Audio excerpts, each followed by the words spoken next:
everybody, welcome to General Hospital MV, my GH After show. Before I get into this week's recap, let me talk about some casting news. If you guys haven't heard yet, Michael Sutton, aka Stone, is returning to General Hospital. Now this isn't the first time that Stone is returning from the dead. Back in 2010, he appeared to Robin when she was in danger, stuck in a well. He appeared again a year later and voice only on the bridge with Robin when she thought that she was about to succumb to her HIV. I see.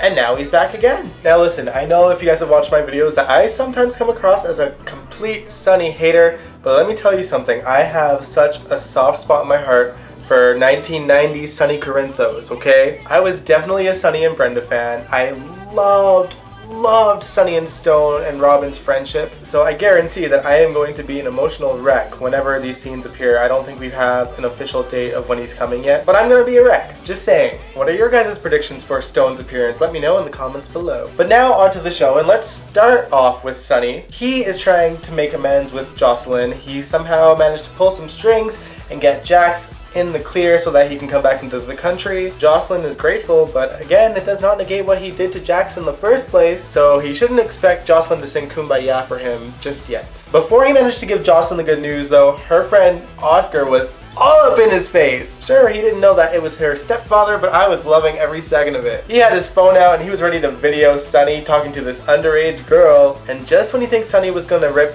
Oscar a new one, he actually applauds his behavior, saying that this is exactly what he should do in this type of situation. Clearly, Sonny, you are trying desperately to kiss Joseline's ass, but you should be. These scenes took place in the park, and Joseline also shared scenes with Spencer, which was so weird because I remember when they were the same age and now suddenly Joseline is a lot older than Spencer. But at least they kept the friendship there, so I really appreciated that. Aging in soap operas is very weird. Spencer gets an unwelcome visitor in the form of Valentin Cassadine. Earlier this week, Valentin was let go from the WSB. They dropped all the charges against him. Basically, the WSB didn't want their name dragged through the mud due to this weapon that they had created way back in the day, so they just let him go. He basically spent the entire week trying to win Nina back. Nina brought up the fact that Spencer is hurting because he lost his dad. Pay close attention, guys, because this is the reason why I do not see Valentin Cassadine as a good guy.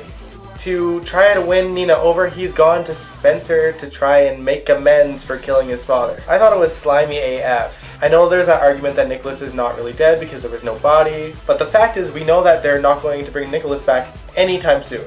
So right now, him being dead is canon whether there's a body or not. We've seen Valentin kill Nicholas on screen, so no matter how much he denies it, right now he is guilty of that crime. Personally, I'm glad that Spencer wasn't having any of it. To make matters even worse for Valentin, Alexis is working with Spencer and dropped a civil suit on him. Valentin obviously was not too thrilled about it, and he got on the phone with, I'm assuming, his own lawyers. He said he will take care of Spencer personally. But it's cool because Valentin's a good guy, right?